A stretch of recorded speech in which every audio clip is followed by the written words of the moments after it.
देश का लोकतंत्र खतरे में है जब लोगों की आवाज़ दबाई जाती है, जब एक ऑपोजिशन को ख़त्म करने की कोशिश करते हैं। एक ऑपोजिशन का कर्तव्य होता है सत्ता में बैठे हुए पार्टी को सच्चाई का आईना दिखाना।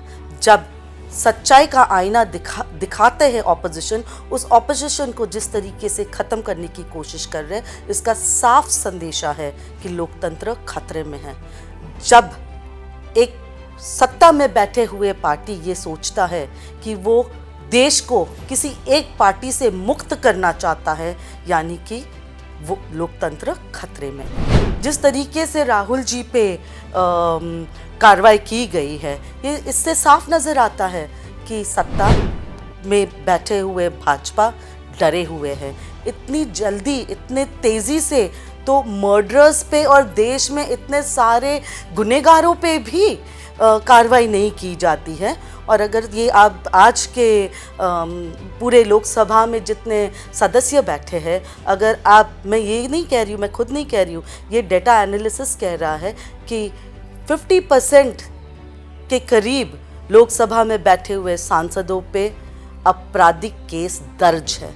क्या वो इन सभी सांसदों पे इतने जल्दी ऐसे कार्रवाई करने की हिम्मत करते हैं? वो नहीं करेंगे, क्योंकि उनमें से अधिक सांसद उन्हीं के दल के हैं, भाजपा ही है। रिश्ते पे सवाल इसलिए उठाया जा रहा है दोनों गौतम अडानी जी और नरेंद्र मोदी जी पे, क्योंकि ये साफ दिखाई दे रहा है पूरे देश में, अगर कोई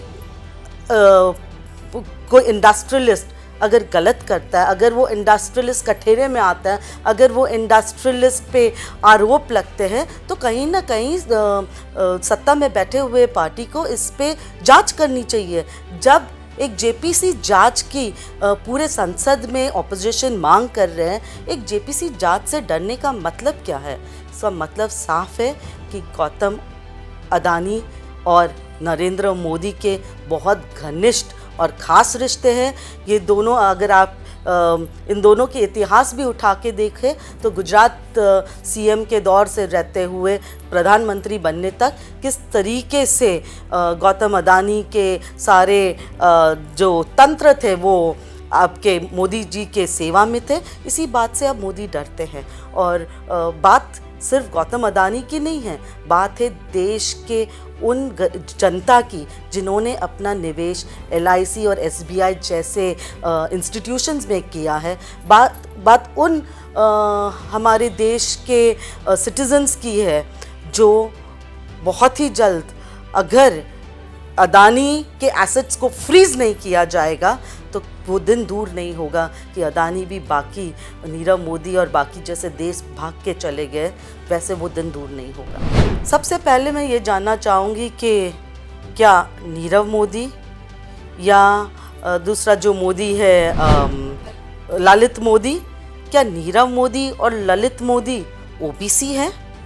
इसका मतलब ये भी है कि नीरव मोदी और ललित मोदी को OBC बना के, क्योंकि इनका एक इन्होंने सोच समझ के देश को धोखा दिया, देश से भाग गए, भगोड़े जिसे कहते हैं। इसका मतलब ये है कि भाजपा देश के OBCs को गाली दे रहे, भाजपा देश के OBCs को गलत साबित कर रहे हैं। वो उनको देश का, क्या भाजपा ये साबित करना चाहते कि देश के OBCs ने ये किया है?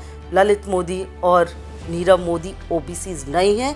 देश के OBCs को मोदी बुला के, सारे देश के OBCs को मोदी बुला के नरेंद्र मोदी और भाजपा OBCs का अपमान ना करें। देखिए, भारतीय जनता पार्टी तो हमेशा राहुल जी से डरते थे। अगर आप इतिहास उठा के देखें कि जब से राहुल जी पॉलिटिक्स में आए, उन्होंने राहुल जी पे उन्होंने कोई कसर नहीं छोड़ी है।